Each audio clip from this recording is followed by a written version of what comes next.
আসসালামু আলাইকুম প্রিয় ভিউয়ার, আজকে আমরা একটি খামারে এসেছি।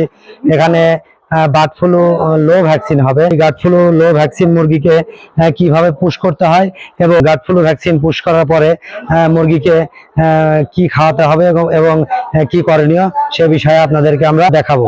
তো চলুন আমরা ভ্যাকসিন শুরু করি। ভ্যাকসিনের পূর্বে এটা হচ্ছে ভ্যাকসিন দেওয়ার মেশিন আমরা পয়েন্ট করে নিয়েছি 0.5 এক বোতল দিয়ে 1000 মুরগি ভ্যাকসিন দেওয়া যাবে। এর জন্য 0.5 সিসি করে প্রত্যেকটা মুরগিকে পুশ করতে হবে। তো দেখুন শুরু করি।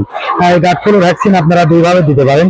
একটা হচ্ছে ঘাড়ের চামড়ার নিচে, আর একটা হচ্ছে রানের মাংসে। তো যেহেতু এটা মুরগিটা একটু বড় সাইজের, তো সেই ক্ষেত্রে আমরা রানের মাংসে ভ্যাকসিনটা পুশ করছি। আপনারা দেখুন।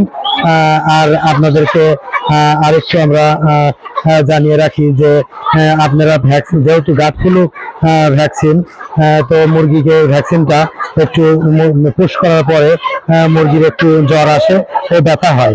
এই কারণে ভ্যাকসিনের পরবর্তী সময়ে আপনারা ফাস্টফুড ও সঙ্গে একটা ইমিউনিটির ওষুধ দিতে পারেন।